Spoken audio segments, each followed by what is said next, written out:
Hey guys, I've been teasing a lot of news for the last 24 hours, so I'm glad that you've tuned in. My name is Sloan Rackmuth. I'm the president of Education First Alliance. We're a group of parents, of teachers, and concerned citizens fighting against critical race theory. And we do this, and actually we're doing it in North Carolina, but 26 other states.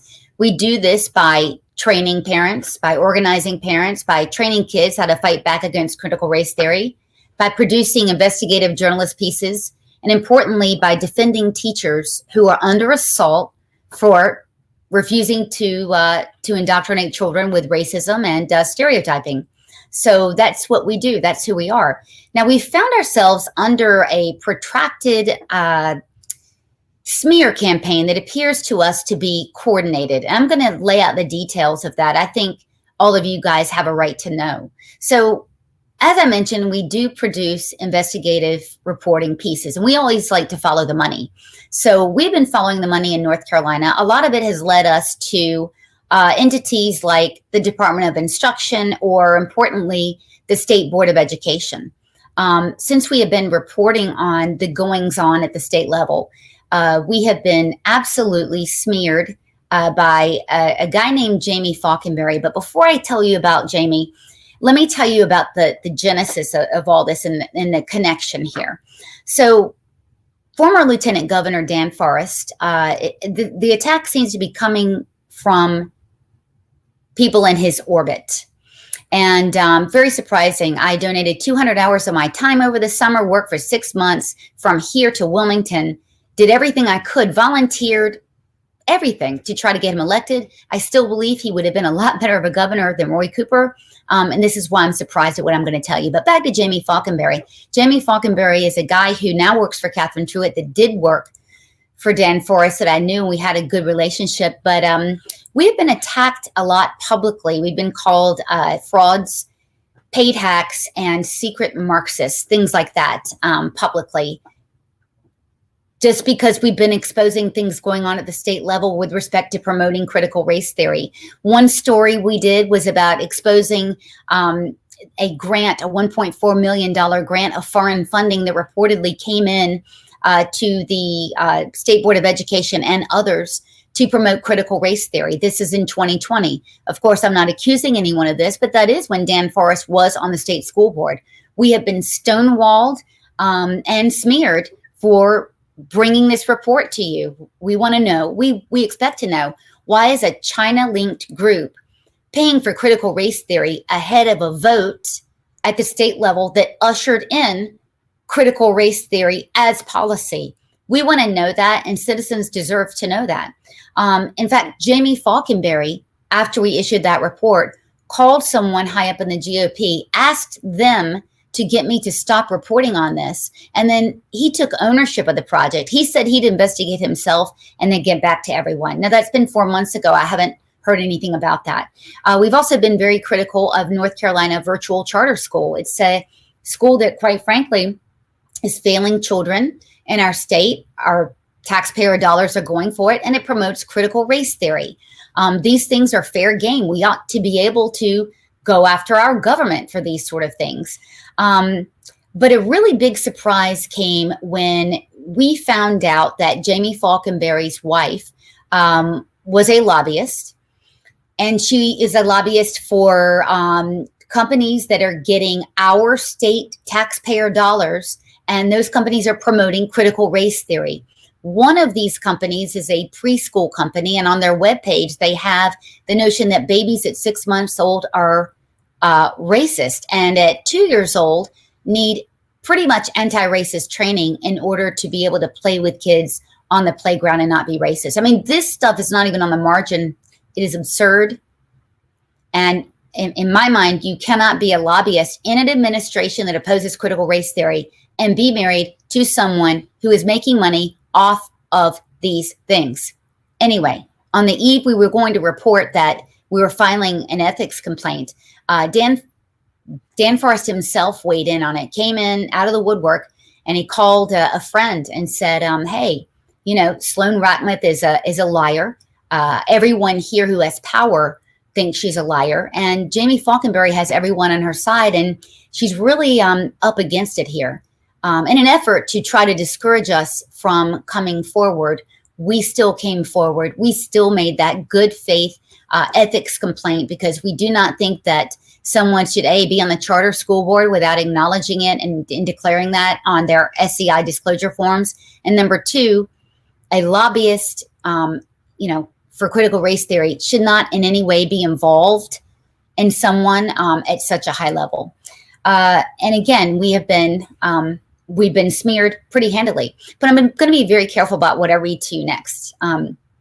Someone who calls themselves a good friend of Dan Forest's has been, there's no other way to say it, cyber stalking us for the last 4 months, tracking our movements, following our events, seeing who we're talking to, and then going back after us to contact those people, sometimes under false pretenses, contact those people to accuse us of doing things we've not done, to call us, of course, liars, to say that we are of ill repute, to say the least, and then to call us secret Marxists who are trying to infiltrate the conservative movement.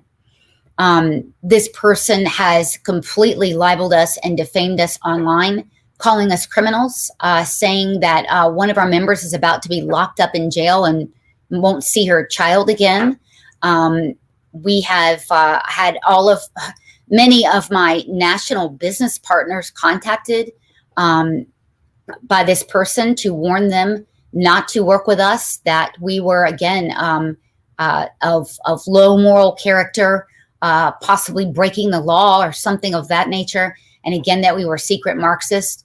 And this person's caused us a lot of damage and has tormented us for the last several months. And that tormentor, that alleged friend of Dan Forest, is now suing us in a baseless, meritless, frivolous lawsuit, which is being pursued against our organization by the former chief of staff for Dan Forest, Stephen Walker, a man himself who was the vice chair for the charter school board for many, many years. So we have two former high-level employees for Dan Forest himself, and a supposed friend of Dan Forest that had been trying to silence us, intimidate us, and now completely financially destroy us in a legal attack.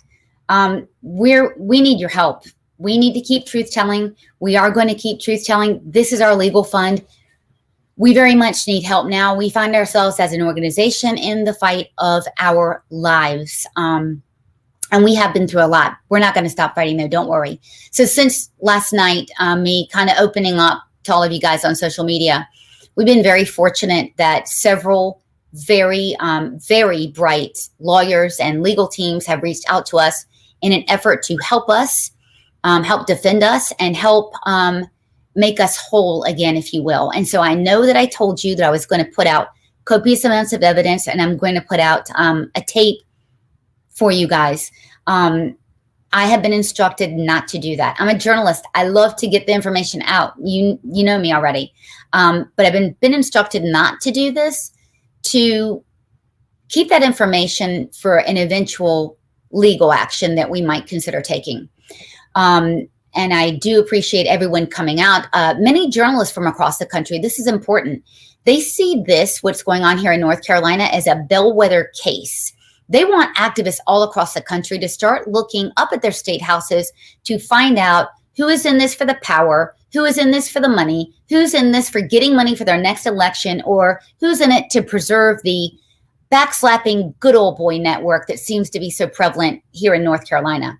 These journalists want to expose what is happening here, because this isn't a right or a left issue. This is about the elites and the powerful getting more money and leaving everyone else to suffer. That's the way that I see this. We all know at the district level that we have found that school board members, they don't give a damn. A lot of them, some of them do. A lot of them, they don't give a damn. They just want NCAE to pay for their next election. They just don't want to make waves, whatever it is. We found that all too many people in power, they don't want transparency. They don't want you to know what's going on. They don't want you to find out what they've been doing. They don't want you to know that they say They're against critical race theory, but they're taking money for it anyway. There are many people out there that don't want this. And unless and until we can expose these people, we are going to have critical race theory for a long time to come. I'm telling you, a law is not going to change it.